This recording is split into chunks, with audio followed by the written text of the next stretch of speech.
नमस्कार. मी महेंद्र हरपाळकर, सचिव महाराष्ट्र लोकसेवा आयोग. औषध निरीक्षक गट ब अन्न आणि औषध प्रशासन या संवर्गाच्या 154 पदांकरता दिनांक 22 मार्च 2026 रोजी चाळणी परीक्षा राज्यातील 6 विभागीय मुख्यालयाच्या ठिकाणी ऑफलाईन पद्धतीने घेण्यात आली होती.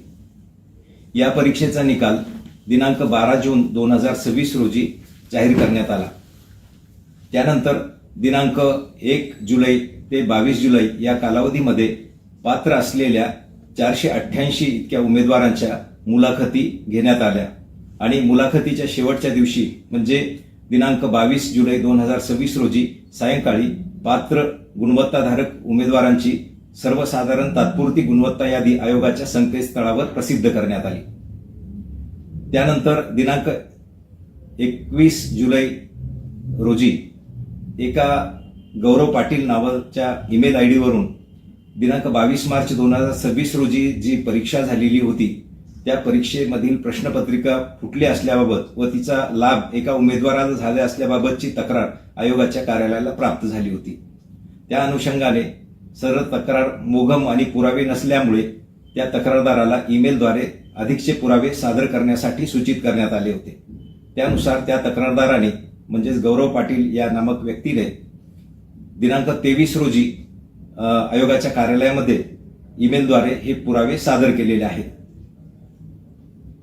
या पुराव्याच्या अनुषंगाने त्याची तपासणी चालू असून दिनांक 27 म्हणजे आज रोजी 27 जुलै रोजी तक्रारदार व त्यांनी ज्यांच्याबद्दल लाभ झाला आहे असं नमूद केलं होतं असे उमेदवार या दोघांनाही आयोगाच्या कार्यालयामध्ये त्यांच्या तक्रारी संदर्भात विचारपूस करण्यासाठी बोलवण्यात आलं होतं.